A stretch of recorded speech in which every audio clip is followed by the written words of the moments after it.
Hello dear friends, स्वागत है आपका अपने यूट्यूब चैनल एसडी एजुकेशन पे। आज है 11 जून 2024 और हम आज बात करने वाले हैं 11 जून 2024 के most important current affairs question के बारे में।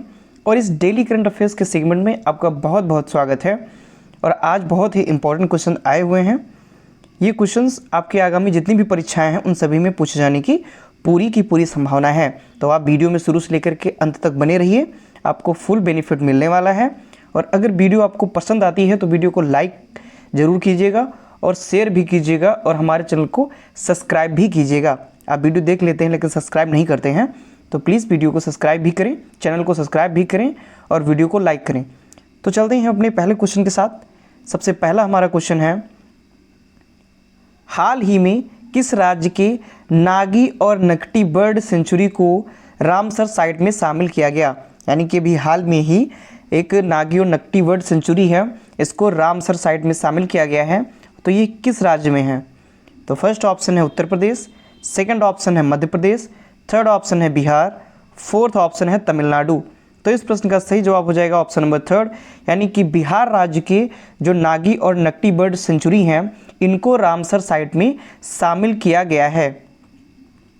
इसको शामिल करते ही, यानी कि जो बिहार का नागी और नकटी बर्ड सेंचुरी है इसको रामसर साइट में शामिल करते ही वर्तमान में भारत देश में वेटलैंड्स की जो संख्या है वो 82 हो गई है। यानी कि पहले 81 थी और इसको जैसे ही शामिल किया गया है तो अब वर्तमान में संख्या कितनी हो गई है? वर्तमान में 82 संख्या इनकी हो गई है। अब भारत संयुक्त रूप से चीन के साथ तीसरे नंबर पर आ गया है। संयुक्त रूप से मतलब कि 3 पर ही चीन भी है, 82 वेटलैंड के साथ रामसर साइट के साथ, और 82 ही रामसर साइट के साथ भारत भी तीसरे स्थान पर बना हुआ है। यानी कि ये दोनों तीसरे स्थान पर हैं, भारत और चाइना। आगे बात करते हैं कि सबसे ज़्यादा यानी कि फर्स्ट पोजीशन पे कौन है? तो दुनिया में सबसे ज़्यादा रामसर साइट वेटलैंड्स की संख्या यूनाइटेड किंगडम यानी कि यूके में है। और अगर सेकंड पोजीशन की बात की जाए तो सेकंड पोजीशन पर है मैक्सिको, जिसमें 144 वेटलैंड्स हैं और 144 वेटलैंड के साथ ये दूसरे नंबर पर है। फर्स्ट नंबर पर यूके है, यूनाइटेड किंगडम, सेकंड नंबर पर है मैक्सिको और थर्ड नंबर पर भारत तथा चीन, ये संयुक्त रूप से हैं। आगे बात करते हैं, यूनेस्को ने सन 1971 में रामसर कन्वेंशन को शुरू किया था। अगर बात करें कि रामसर कन्वेंशन जो है ये कब शुरू हुआ था, तो ये सन 1971 में शुरू हुआ था। किसके द्वारा? यूनेस्को के द्वारा ये शुरू किया गया था। और यह ईरान के एक शहर है जिसका नाम रामसर है, तो इसी के नाम पर ही इससे रामसर नाम रखा गया है या रामसर कन्वेंशन रखा गया है। और इनकी जो भी साइटें घोषित की जाती हैं उनको रामसर साइट के नाम से जानते हैं। किस नाम से जानते हैं? रामसर साइट के नाम से जानते हैं। क्यों? क्योंकि ईरान में एक शहर है जिसका नाम है रामसर, उसी के नाम पर इन साइटों का नाम रखा गया है। और जो ये कन्वेंशन हुआ था ये वहीं पर ही हुआ था, रामसर कन्वेंशन, इसीलिए इनका नाम रामसर के नाम से पड़ा हुआ है। बात करते हैं कि जो वेटलैंड्स होती हैं, जो रामसर साइट होती हैं, इनको कैसे शामिल किया जाता है? तो ये वे दलदली या नम इलाके होते हैं जहाँ पर पानी की मात्रा जो होती है वो बराबर बरकरार रहती है, बनी रहती है। तो ऐसी जो साइटें होती हैं जो दलदल मिट्टी वाली हो सकती हैं और वहाँ पर उसको क्या कहते हैं, लगभग तालाब के जैसे, जहाँ पर नमी बनी रहती है, तो ये सभी जो स्थान होते हैं इन सभी स्थान को ही रामसर साइट के अंतर्गत इनको शामिल किया जाता है। चलते हैं अपने नेक्स्ट क्वेश्चन की ओर। हमारा अगला क्वेश्चन है, हाल ही में किस खिलाड़ी ने संन्यास की घोषणा की? यानी कि आप देख रहे होंगे जून का जो महीना चल रहा हुआ है, तो ये जून के महीने में लगभग जितने भी अच्छे खिलाड़ी हैं वो सभी धीरे धीरे संन्यास लेते हुए हमको दिखाई पड़ रहे हैं। इससे पहले हमने सुना था दिनेश कार्तिक ने संन्यास लिया था, ठीक है। तो इसी प्रकार से अब एक और खिलाड़ी की बात आ रही है और इसी प्रकार एक और, तो धीरे धीरे जो भी अच्छे और महानतम खिलाड़ी हैं वे संन्यास लेते हुए हमको दिखाई पड़ रहे हैं, वो संन्यास की घोषणा कर रहे हैं। तो ये जो ये जो खिलाड़ी हैं इन्होंने संन्यास की घोषणा की है, तो ये भारत के फुटबॉल के बहुत ही महानतम प्लेयर हैं, बहुत ही महानतम खिलाड़ी हैं फुटबॉल की। और इनके साथ ही फुटबॉल का मतलब ये कह सकते हैं कि एक बहुत ही महानतम खिलाड़ी जो है उसने संन्यास की घोषणा अपनी कर दी है या इन्होंने संन्यास ले लिया है। तो फर्स्ट ऑप्शन है संदेश झिंगन, सेकंड ऑप्शन है मनवीर सिंह, थर्ड ऑप्शन है सुनील छेत्री, फोर्थ ऑप्शन है गुरप्रीत सिंह। तो इस प्रश्न का सही जवाब हो जाएगा ऑप्शन नंबर थर्ड, यानी कि जो सुनील छेत्री है जो कि एक महानतम खिलाड़ी हैं फुटबॉल के, इन्होंने फुटबॉल खेल से संन्यास ले लिया है। बात करते हैं तो 6 जून को भारतीय कप्तान सुनील छेत्री ने फुटबॉल से संन्यास ले लिया, यानी कि इन्होंने 6 जून को जो सुनील छेत्री जी हैं इन्होंने फुटबॉल से पूर्णतः संन्यास ले लिया है और ये भारतीय फुटबॉल टीम के कप्तान भी थे। 39 वर्षीय सुनील छेत्री कुवैत के खिलाफ करियर का आखिरी इंटरनेशनल मैच खेला जो गोल रहित ड्रा रहा। यानी कि अगर पूछते हैं, पेपर में पूछा जाता है कि जो सुनील छेत्री हैं इनके करियर का या इनका आखिरी मैच कौन सा था, तो इनका आखिरी मैच इन्होंने कुवैत के खिलाफ खेला हुआ था, जो कि एक आखिरी इंटरनेशनल इनका ये मैच था। किसके खिलाफ था? कुवैत के खिलाफ था। बात तो ऑल ओवर की बात करते हैं तो सबसे ज़्यादा गोल करने वाले दुनिया के एक्टिव फुटबॉलर में ये तीसरे स्थान पर हैं। अगर फर्स्ट स्थान पर पूछा जाए कि फर्स्ट स्थान पर कौन है, तो फर्स्ट स्थान पर हैं रोनाल्डो। फर्स्ट पे कौन है? फर्स्ट पे है रोनाल्डो। और सेकंड पर हैं लियोनल मेसी। सेकंड पे कौन है? सेकंड पे हैं लियोनल मेसी। और थर्ड पर महानतम, अपने देश की महानतम जो फुटबॉल प्लेयर हैं सुनील छेत्री जी, ये थर्ड पर हैं और इन्होंने संन्यास ले लिया है। आगे बात करते हैं, इनका जो करियर है ये करियर 19 साल का था और इनके इस 19 साल के करियर में इन्होंने 94 गोल किए हुए हैं। यानी कि टोटल इन्होंने कितने गोल किए हैं? 19 साल में इन्होंने टोटल 94 गोल किए हुए हैं और ये तीसरे स्थान पर हैं, यानी कि थर्ड पोजीशन पर हैं।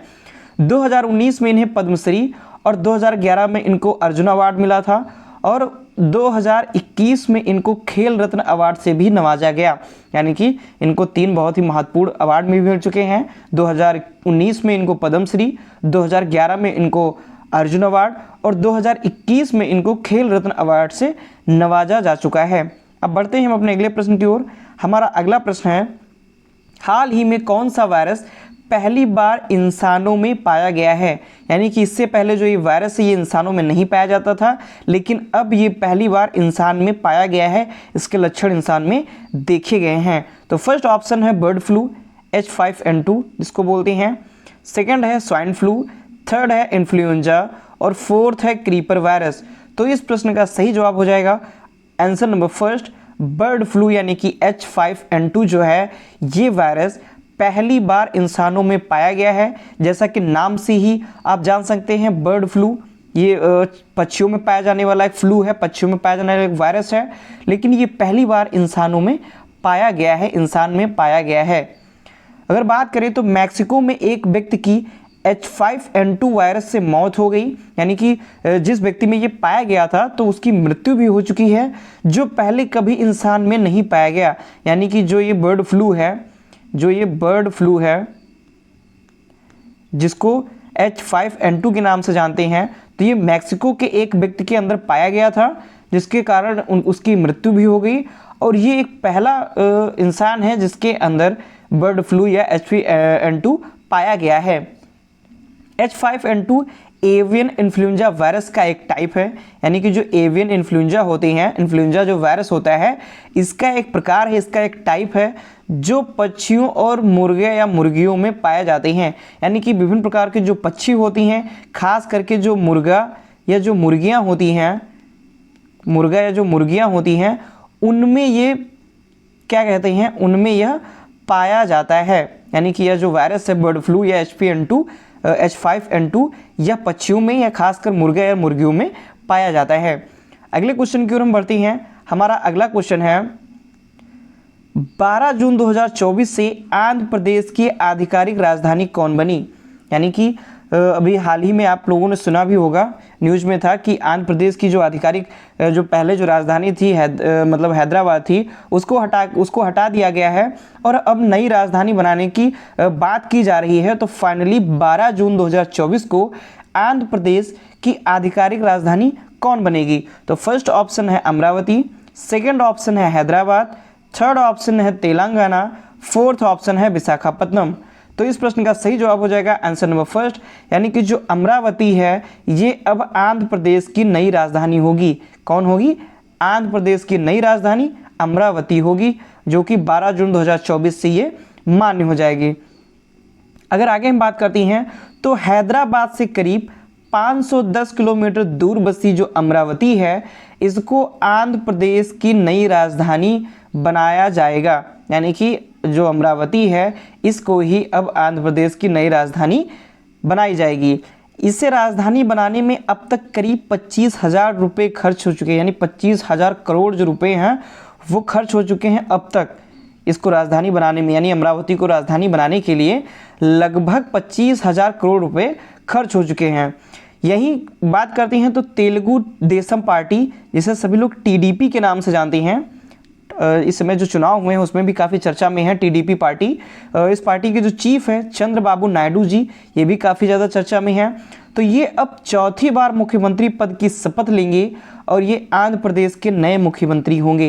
यानी कि आंध्र प्रदेश के नए मुख्यमंत्री कौन नियुक्त होगा, तो चंद्रबाबू नायडू जो कि टीडीपी पार्टी से हैं, तेलुगु देशम पार्टी से हैं, ये नए मुख्यमंत्री भी होंगे और ये यहीं अमरावती में ही 12 जून को मुख्यमंत्री पद की शपथ भी लेंगे और उसी टाइम पे अमरावती जो आंध्र प्रदेश की नई राजधानी भी घोषित हो जाएगा। तो ये बहुत ही इंपॉर्टेंट है, इसको स्टार लगा लीजिए, कई सारे क्वेश्चन इससे बनने की पूरी संभावना है।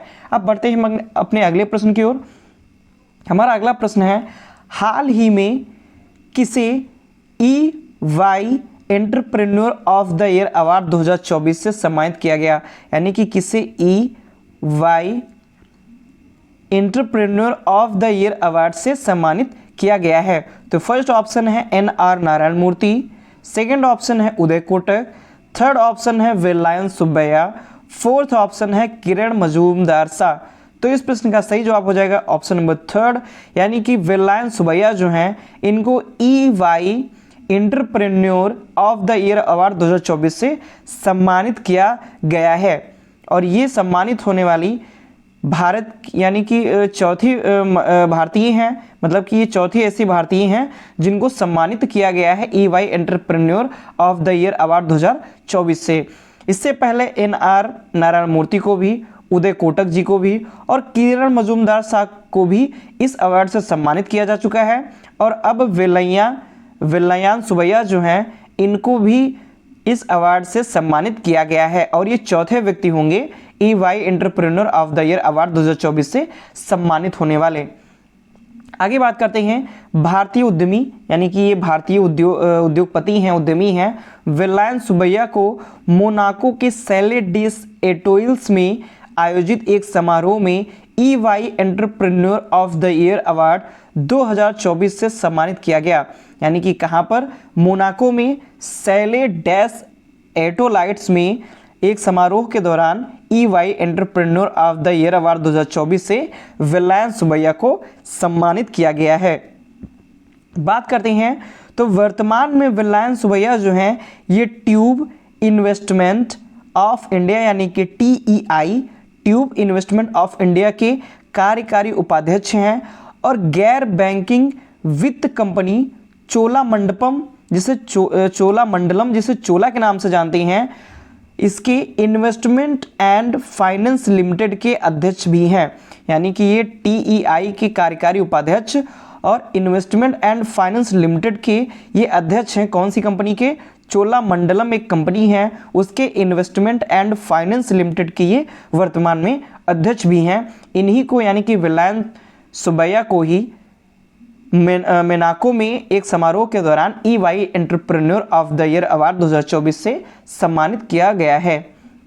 आगे बढ़ते हैं, बात करते हैं हाल ही में कौन सोर्स कोड नामक पुस्तक का अनावरण करने वाले हैं।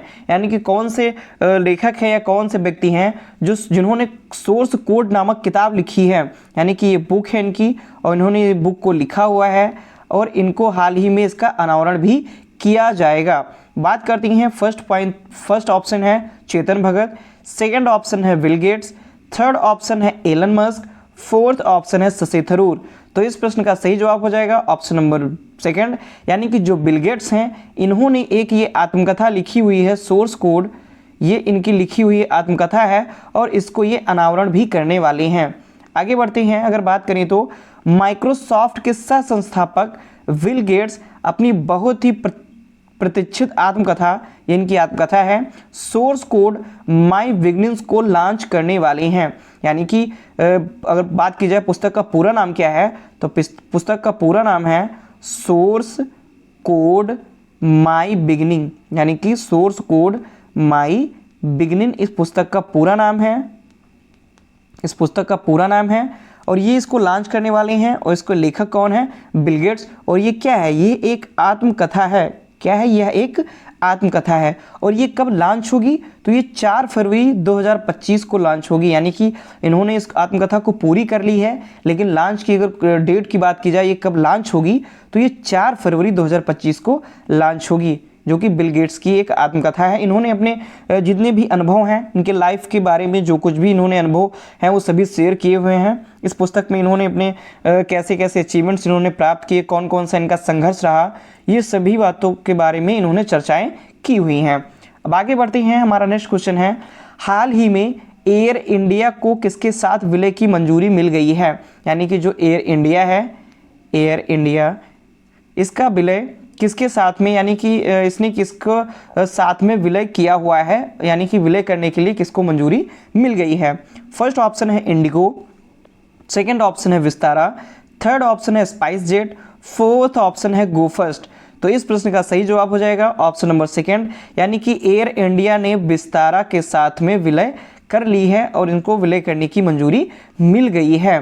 आगे बात करते हैं, राष्ट्रीय कंपनी विधि अधिकरण यानी कि NCLT जो है, राष्ट्रीय कंपनी विधि अधिकरण ने एयर इंडिया और विस्तारा के विलय को मंजूरी दे दी है। यानी कि अब ये दोनों लोग मर्ज हो जाएंगे, एक ही में ये दोनों लोग मिल जाएंगे। तो जो विस्तारा है ये सिंगापुर एलायंस और टाटा समूह का एक संयुक्त उद्यम है। यानी कि जो विस्तारा एयरलाइंस है इसके अंतर्गत इसमें ये सिंगापुर एयरलाइंस और टाटा जो समूह है, टाटा ग्रुप्स है, इनका मिलकर के ही यह एक इनकी कंपनी है, इन दोनों की मिली हुई यह एक कंपनी है। अगर एयर इंडिया लिमिटेड की बात की जाए तो एयर इंडिया लिमिटेड का जो मुख्यालय है वो इंडियन एयरलाइंस हाउस नई दिल्ली में है। यानी कहाँ पर है, नई दिल्ली में। नई दिल्ली में जो इसकी बिल्डिंग है, जो इसका मुख्यालय है, उसके किस नाम से जाना जाता है, तो इंडियन एयरलाइंस हाउस जो है उसी में ही एयर इंडिया लिमिटेड का मुख्यालय है। आगे बढ़ते हैं अगले क्वेश्चन की ओर। हमारा अगला क्वेश्चन है, हाल ही में किसने उड़ान कार्यक्रम शुरू किया। यानी कि एक कार्यक्रम है उड़ान, इसको किसने शुरू किया हुआ है, तो फर्स्ट ऑप्शन है IIT कानपुर, सेकंड ऑप्शन है IIT मद्रास, थर्ड ऑप्शन है IIT दिल्ली और फोर्थ ऑप्शन है IIT अहमदाबाद। तो इस प्रश्न का सही जवाब हो जाएगा ऑप्शन नंबर फर्स्ट, यानी कि जो IIT कानपुर है इसने ही उड़ान का नामक एक कार्यक्रम शुरू किया हुआ है। IIT कानपुर ने UAV यानी UA और V तथा DFI और DFI के लिए उत्कृष्टता केंद्र के सहयोग से एक अग्रणी ड्रोन स्टार्टअप तत्वकरण पहल उड़ान का अनावरण किया गया है। यानी कि इसके अंतर्गत एक ड्रोन स्टार्टअप तैयार किया जाएगा और विभिन्न प्रकार के जो क्या कहते हैं ड्रोन स्टार्टअप जो त्वरण होंगे इनको निर्माण किया जाएगा, इनके बारे में जागरूकता फैलाई जाएगी। तो इसी के द्वारा इन्होंने उड़ान नामक एक कार्यक्रम का अनावरण किया हुआ है। किसने किया हुआ है, IIT कानपुर ने ये किया हुआ है। बात करते हैं हम अपने अगले क्वेश्चन की ओर चलते हैं। हमारा अगला क्वेश्चन है, हाल ही में किस देश ने चंद्र अन्वेषण के लिए आर्टेमिस समझौते पर हस्ताक्षर किए। यानी कि कौन सा देश है जिसने चंद्र अन्वेषण यानी चंद्रमा पर खोज के लिए एक आर्टेमिस जो कि मिशन बनाया गया था, आर्टेमिस मिशन तैयार किया गया था अमेरिका के द्वारा, नासा के द्वारा। तो इस आर्टेमिस मिशन पर समझौते पर हस्ताक्षर किए हैं। तो कौन कौन से देश हैं, फर्स्ट ऑप्शन है स्लोवाकिया, सेकंड ऑप्शन है पेरू, थर्ड ऑप्शन है दोनों, फोर्थ ऑप्शन है भारत। तो अभी हाल में ही स्लोवाकिया तथा पेरू इन दोनों देशों ने ही चंद्र अन्वेषण के लिए आर्टेमिस समझौते पर हस्ताक्षर किया है। बात करते हैं पेरू और स्लोवाकिया ने 30 मई को नासा के आर्टेमिस समझौते पर हस्ताक्षर किए हैं। यानी कि ये नासा का मिशन है आर्टेमिस, और इस मिशन पर ही जाने के लिए, इस मिशन में अपना सहयोग देने के लिए पेरू और स्लोवाकिया ने इस समझौते पर हस्ताक्षर किया है। बात करते हैं पेरू और स्लोवाकिया जो है वो इसमें शामिल होने वाले या आर्टेमिस मिशन में समझौते पर हस्ताक्षर करने वाले पेरू जो है वो 41वां देश और जो स्लोवाकिया है ये 42वां देश बन गया है। मोस्ट इंपॉर्टेंट लाइन है, पूछा जा सकता है कि आर्टेमिस मिशन के समझौते पर हस्ताक्षर करने वाला 41वां देश कौन सा बना, तो 41वां देश पेरू बना। और अगर पूछा जाए 42वां देश कौन सा बना, तो 42वां देश स्लोवाकिया बना। बात करते हैं आर्टेमिस जो समझौते को नासा और 7 अन्य देशों द्वारा 2020 में लॉन्च किया गया था। यानी कि जो आर्टेमिस मिशन है ये चंद्रमा पे जाने के लिए एक मिशन है, उसकी खोज करने के लिए वहाँ पे विभिन्न प्रकार के जो भी नई नई खोजें हैं उनको जानने के लिए, नई खोजें करने के लिए ये एक मिशन तैयार किया गया था नासा के द्वारा। नासा और 7 अन्य देश जो थे इन लोगों ने मिल करके ही 2020 में इसको लॉन्च किया था। बात करिएगा नासा की, तो नासा के अध्यक्ष बिल नेल्सन हैं। कौन है? बिल नेल्सन इसके अध्यक्ष हैं। अध्यक्ष बहुत पूछे जाते हैं, तो नासा के अध्यक्ष हैं बिल नेल्सन। बात करते हैं पेरू की, तो पेरू की राजधानी है लीमा और पेरू की जो मुद्रा होती है वो होती है न्यूवो सोल। तो ये राजधानी वगैरह भी आप ध्यान कर लीजिए। पेट की परीक्षाएं होती हैं या एसएससी की जो परीक्षाएं होती हैं उसमें जो देश है उनकी राजधानियां और मुद्राएं पूछ ली जाती हैं। खासकर पेट आप लोगों ने अगर दिया होगा तो पेट में जितने भी पेट हुए हैं उसमें किसी न किसी एक राजधानी, देश की राजधानी और मुद्रा ये जरूर पूछी गई है, तो ये भी आप साथ में ही ध्यान करते चलिएगा। तो पेरू की राजधानी है लीमा और मुद्रा इसकी है न्यूवो सोल। अब बात करते हैं हम अपने अगले और लास्ट क्वेश्चन की। हाल ही में किस राष्ट्रीय एजेंसी, यानी कि हाल ही में किस देश ने राष्ट्रीय एजेंसी KASA कासा की स्थापना की? यानी कि ऐसा कौन सा देश है जिसने राष्ट्रीय अंतरिक्ष एजेंसी जिसका नाम कासा है इसकी स्थापना की है? तो फर्स्ट ऑप्शन है उत्तर कोरिया, सेकंड ऑप्शन है दक्षिण कोरिया, थर्ड ऑप्शन है इजराइल, फोर्थ ऑप्शन है मंगोलिया। तो इस प्रश्न का सही जवाब हो जाएगा आंसर नंबर सेकंड, यानी कि जो दक्षिण कोरिया है इसने राष्ट्रीय अंतरिक्ष एजेंसी कासा की स्थापना की है। आगे बढ़ते हैं, तो दक्षिण कोरिया ने आधिकारिक तौर पर अपनी अंतरिक्ष एजेंसी कोरिया एरोस्पेस एडमिनिस्ट्रेशन, जिसे कासा के नाम से जानते हैं, के for Korea, A for aerospace administration का शुभारंभ किया है। नई एजेंसी जो है, ये जो नई एजेंसी जो बनी हुई है अंतरिक्ष एजेंसी, ये साचान जो कि दक्षिणी ग्योंगसांग प्रांत में स्थित है। यानी कि ये दक्षिण कोरिया के साचान के दक्षिणी ग्योंगसांग प्रांत में स्थित है। बात करते हैं इसका वार्षिक बजट कितना होने वाला है, तो इसका वार्षिक बजट 758.9 अरब वॉन जो कि मुद्रा है दक्षिण कोरिया की, अगर मिलियन डॉलर में देखा जाए तो 556 मिलियन डॉलर इसका वार्षिक बजट होगा। बात करते हैं दक्षिण कोरिया की राजधानी की, तो दक्षिण कोरिया की राजधानी सियोल है। यहाँ की मुद्रा वॉन होती है और दक्षिण कोरिया के वर्तमान में जो राष्ट्रपति हैं वो यूं सुक योल हैं। तो ये था आज का हमारा मोस्ट इंपॉर्टेंट सेगमेंट और बहुत ही इंपॉर्टेंट ये करंट अफेयर्स के क्वेश्चन थे जिनको बहुत ही आसानी से और बहुत ही एक्सप्लेनेशन के साथ में समझाने का प्रयास किया गया है। क्वेश्चन के साथ साथ जो एक्सप्लेनेशन होता है उस पर भी आप बहुत ही अच्छे से फोकस बनाए रखिए, क्योंकि कभी कभी डायरेक्ट क्वेश्चन ना पूछ करके जो एक्सप्लेनेशन होता है वहाँ से क्वेश्चन भी बन जाती हैं। तो वो जो एक्सप्लेनेशन है उसको भी आप बहुत ही ध्यान से और बहुत ही समझ के साथ में आप पढ़िए, ताकि आपका कोई भी क्वेश्चन कहीं से भी छूटने ना पाए। तो आशा करता हूँ आज की हमारी यह वीडियो आपको पसंद आई होगी। अगर वीडियो पसंद आती है तो प्लीज़ वीडियो को लाइक करें, अपने दोस्तों के साथ अधिक से अधिक शेयर करें और हमारे चैनल को सब्सक्राइब करें। धन्यवाद।